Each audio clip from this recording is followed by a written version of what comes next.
इस वीडियो के अंत तक आपको इस पाठ से संबंधित संपूर्ण जानकारी व प्रश्नों के लिखित उत्तर मिलेंगे। नमस्कार सभी को, हिंदी कला केंद्र में आपका स्वागत है। अगर आप इस चैनल पर नए हैं तो पहले इसको सब्सक्राइब करें व बेल आइकन को दबाना ना भूलें ताकि नए वीडियो का नोटिफिकेशन सबसे पहले आपको मिले।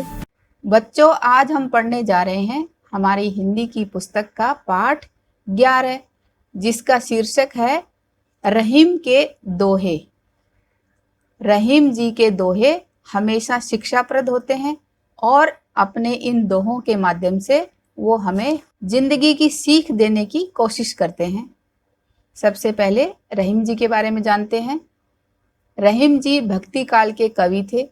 उनका व्यक्तित्व बहुमुखी प्रतिभा से संपन्न था। वे कलम और तलवार दोनों के धनी थे और मानव प्रेम के सूत्रधार थे।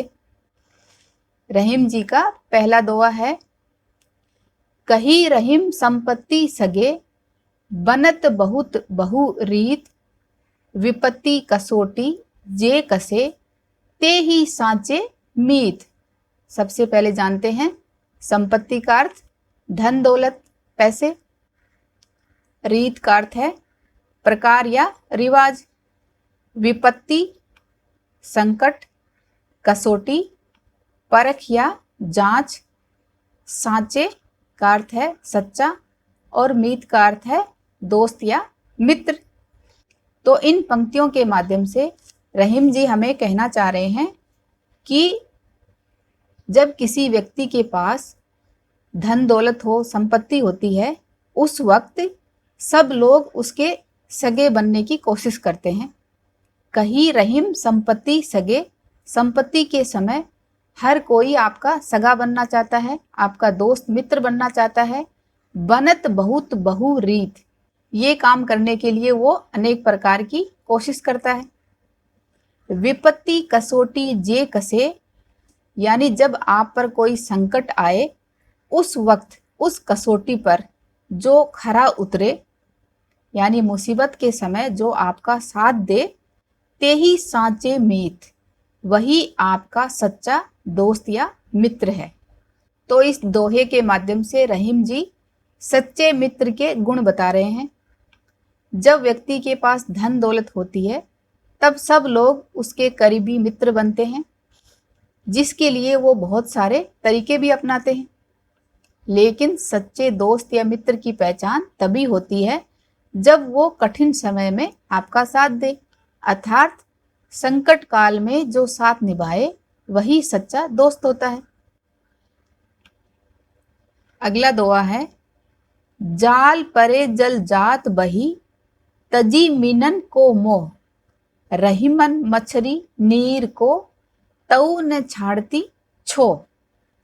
सबसे पहले जानते हैं इनका अर्थ। जाल जो मछली पकड़ने के लिए, जल पानी, मीनन मछली, मोह किसी चीज से लगाव या प्रेम, मछरी मछली, नीर पानी, तऊ तब भी, छो प्रेम या स्नेह।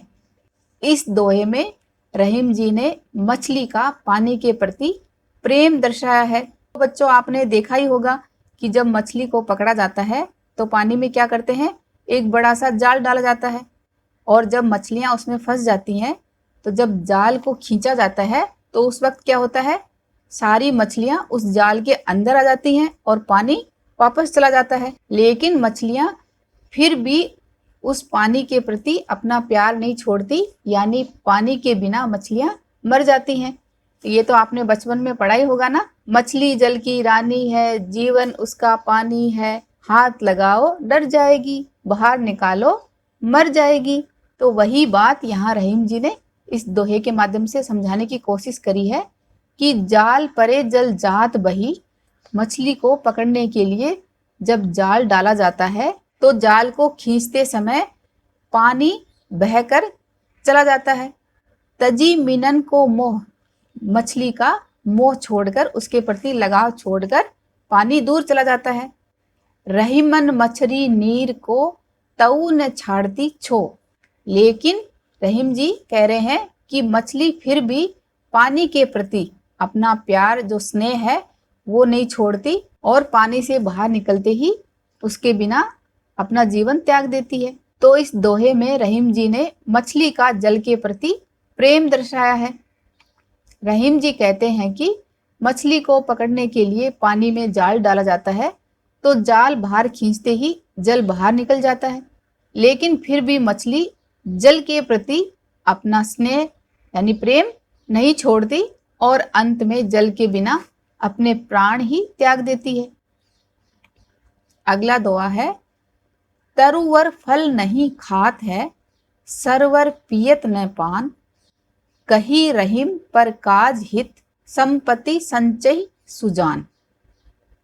तरुवर का अर्थ है, ये देखो वृक्ष या पेड़, सरवर तालाब, पियत का पीना, पान पानी, परकाज दूसरे के लिए किया जाने वाला कार्य, हित भलाई के लिए या उपकार के लिए किया जाने वाला कार्य, संचय ही का अर्थ है इकट्ठा करना या जमा करना, सुजान का अर्थ है सज्जन।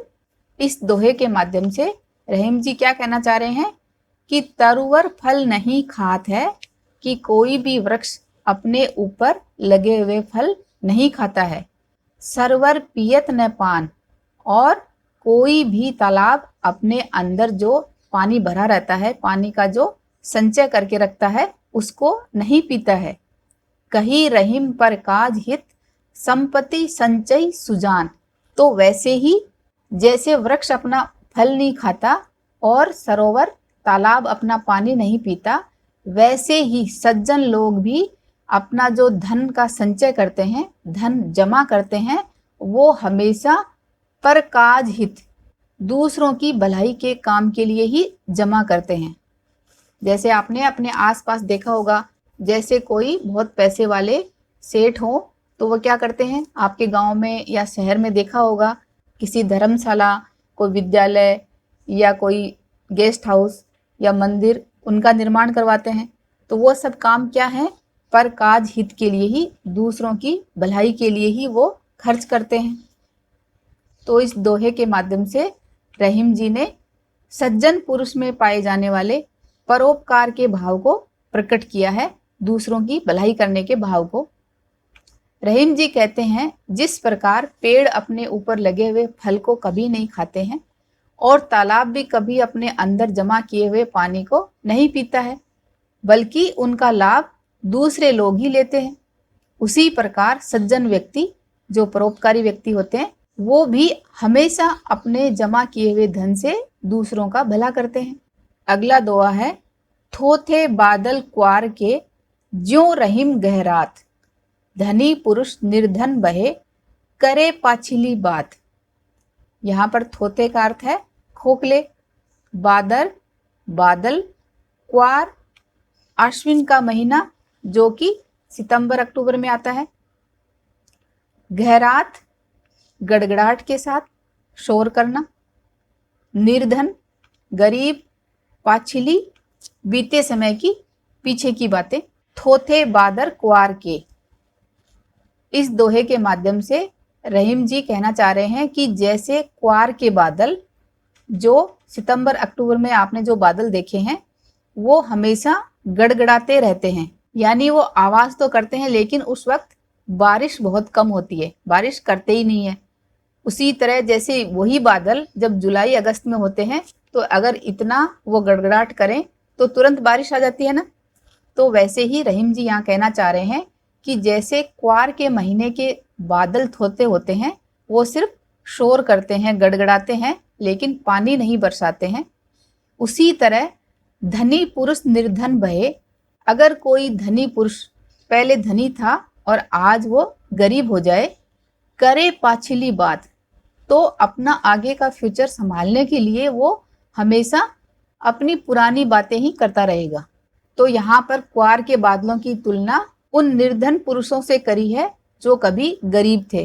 तो वैसे ही बादलों में भी कभी पानी था और ये लोग भी कभी पैसे वाले थे, लेकिन आज वर्तमान में इन दोनों ही बातों का कोई महत्व नहीं है, क्योंकि आज तो क्वार के महीने के बादलों में पानी नहीं है और निर्धन व्यक्ति के पास पैसे नहीं है, लेकिन फिर भी वो अपने पुराने समय की बातें करके बड़ाई मारते रहेंगे। इस दोहे में रहीम जी ने धनी पुरुष के निर्धन हो जाने पर उसकी तुलना क्वार के बादलों से की है। रहीम जी कहते हैं कि जिस प्रकार आश्विन यानी क्वार महीने में आकाश में घने बादल दिखते हैं पर बिना बारिश किए वो बस खाली गड़गड़ाहट की आवाज करते हैं, उसी प्रकार जब कोई अमीर व्यक्ति जब निर्धन हो जाता है तो वह सिर्फ अपने बीते समय की बात ही करता है, जिनका अब वर्तमान में कोई महत्व है, यानी उनका अब कोई मूल्य नहीं होता है।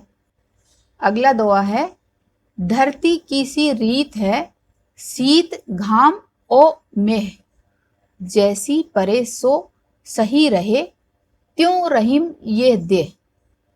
रीत का अर्थ है की तरह या रिवाज, शीत सर्दी, घाम गर्मी, मेह बारिश, सही सहना और देह का अर्थ है शरीर। तो इस दोहे के माध्यम से रहीम जी हमें समझाना चाह रहे हैं कि जैसे धरती पर संकट आता है किस तरह का, कभी सर्दी आती है, कभी गर्मी आती है और कभी बारिश आती है, तो इन तीनों को ही वो आराम से सहन कर जाती है। जैसी परे सो सही रहे त्यों रहीम ये देह, तो वैसे ही हमारा शरीर है, जिस पर कोई कष्ट या संकट आता है तो उसको वो भी सहन करने की क्षमता रखता है। तो यहाँ पर हमारे शरीर की तुलना धरती के साथ करी है कि जिस तरह धरती में सहन शक्ति है वैसे ही हमारे शरीर में यानी मनुष्य के अंदर भी सहन शक्ति है, वो किसी भी कष्ट को पार कर जाता है जब उस पर कोई भी विपदा आती है। इस दोहे में रहीम जी ने धरती के साथ साथ मनुष्य के शरीर की सहन शक्ति का वर्णन किया है।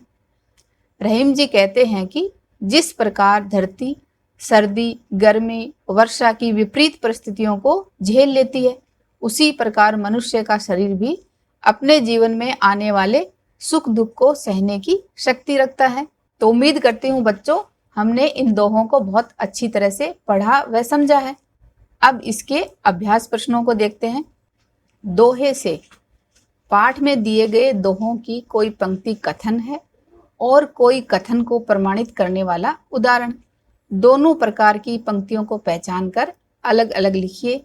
तो हमने दोहों में अच्छी तरह समझा था ना कि जैसे तरुवर फल नहीं खात है सरवर पियत न पान, जैसे पेड़ अपने फल नहीं खाते हैं और तालाब अपना पानी नहीं पीता है, तो ये एक कथन है। और इसका उदाहरण, कही रहीम पर काज हित संपत्ति संचय सुजान, जैसे सज्जन लोग अपने धन संपत्ति का संचय दूसरों की भलाई के लिए करते हैं, तो ये उसका प्रमाण करने वाला उदाहरण है। इसी तरह थोते बादर क्वार के ज्यों रहीम गहरात, जैसे क्वार के बादल हमेशा गड़गड़ाते रहते हैं, ये एक कथन है। और इसका उदाहरण, धनी पुरुष निर्धन भये करे पाछली बात, धनी पुरुष भी जो आज निर्धन हो जाए वो भी हमेशा अपनी पिछली बातें ही करते रहता है, जिनका इन दोनों ही बातों का आज कोई मोल नहीं है, तो ये इसका उदाहरण है। धरती की सी रीत है शीत घाम ओ में, तो ये लाइन कथन है। और जैसी परे सो सही रहे त्यों रहीम ये देह, तो ये इसको प्रमाणित करने वाला उदाहरण। रहीम ने क्वार के मास में गरजने वाले बादलों की तुलना ऐसे निर्धन व्यक्तियों से क्यों की है जो पहले कभी धनी थे और बीती बातों को बताकर दूसरों को प्रभावित करना चाहते हैं। रहीम ने क्वार के महीने में आसमान में छाने वाले बादलों की तुलना ऐसे निर्धन व्यक्तियों से की है जो पहले कभी धनी थे, क्योंकि दोनों ही गरज कर रह जाते हैं परंतु कुछ कर नहीं पाते। बादल बरस नहीं पाते और निर्धन व्यक्ति का धन लौट कर नहीं आता जो कभी उसके पास था, जो अपने बीते हुए सुखी दिनों की बातें करते रहते हैं और लोगों को प्रभावित करना चाहते हैं, लेकिन दोनों का ही वर्तमान समय में कोई मूल्य नहीं होता। आज इन दोनों ही बातों का कोई मेल नहीं है। दोहे के आधार पर आप सावन के बरसने और गरजने वाले बादलों के विषय में क्या कहना चाहेंगे? दोहे के आधार पर सावन के बरसने वाले बादल धनी यानी उस वक्त उनमें पानी था, और क्वार के गरजने वाले बादल निर्धन कहे जा सकते हैं, क्योंकि आज उनके पास सिर्फ गड़गड़ाहट है, पानी नहीं है। दोहों से आगे, नीचे दिए गए दोहों में बताई गई सच्चाइयों को यदि हम अपने जीवन में उतार लें तो उनके क्या लाभ होंगे, सोचिए और लिखिए। जैसे अपना पहला दोहा है, तरुवर फल संचय सुजान। तो इस दोहे में बताया गया था कि वृक्ष अपने फल नहीं खाते और सरोवर अपना जल नहीं पीते। उसी प्रकार सज्जन व्यक्ति अपना संचित धन अपने लाभ के लिए उपयोग नहीं करते, उनका धन दूसरों की भलाई में खर्च होता है। यदि हम इस सच्चाई को अपने जीवन में उतार लें तो अवश्य ही समाज में जन कल्याण की भावना को बढ़ावा मिलेगा, जिससे सुंदर राष्ट्र का निर्माण होगा और जरूरतमंदों की आवश्यकता भी पूरी होगी। आपने अपने चारों तरफ कोई धर्मशाला, कोई अनाथ आश्रम इस तरह के देखे होंगे, तो वो सब जन कल्याण की भावना से प्रेरित होकर ही किए गए काम हैं। दूसरा दोहा है, धरती कीसी ये देह। तो इस दोहे में बताया गया था कि धरती की भांति हमारा शरीर भी सहनशील होता है। यदि हम इस बात को अपने जीवन में उतार लें तो हम जीवन में आने वाले सभी सुख दुख को सहज रूप से सहन कर जाएंगे। हमारे मार्ग में आने वाली सारी मुसीबतों का सामना बिना विचलित हुए ही हम कर जाएंगे। भाषा की बात, निम्नलिखित शब्दों के प्रचलित हिंदी रूप लिखिए। जैसे दोहों में परे बोला गया है तो उसका सही हिंदी प्रचलित रूप है पड़े, रे की जगह अड़े। इसी तरह रहीम की भाषा के ये शब्द हैं जिनको प्रचलित हिंदी रूप में क्या बोला जाता है, विपत्ति को विपत्ति, यहाँ पर एक आधा तय और है। मछरी मछली, बादर बादल, शीत शीत। नीचे दिए गए उदाहरण पढ़िए। बनत बहुत बहु रीत, जाल परे जल जात बही। ये दोनों ही पंक्तियां आपने रहीम जी के दोहों में देखा था। उपयुक्त उदाहरणों की पहली पंक्ति में बै का प्रयोग कई बार किया गया है, ये देखो बनत बहुत बहु, और दूसरी में जय का प्रयोग। इस प्रकार बार बार एक ध्वनि के आने से भाषा की सुंदरता बढ़ जाती है। वाक्य रचना की इस विशेषता के अन्य उदाहरण खोज कर लिखिए। तो बच्चों, जहाँ पर ये एक शब्द का प्रयोग किया जाता है, जहाँ बार बार एक ही ध्वनि आती है भाषा की सुंदरता को बढ़ाने के लिए, तो ये अनुप्रास अलंकार का प्रयोग यहाँ हुआ है। जैसे रहीम जी का एक दोहा है, बिगड़ी बात बने नहीं, तो इसमें भी बै का प्रयोग हुआ है। इसी तरह और भी बहुत सारे, जैसे संपत्ति संचय सुजान, यहाँ पर सह की ध्वनि बार बार आ रही है। चारु चंद्र की चंचल किरणें, यहाँ पर च की ध्वनि बार बार आ रही है। सपने सुनहले मैं भाई, स का प्रयोग।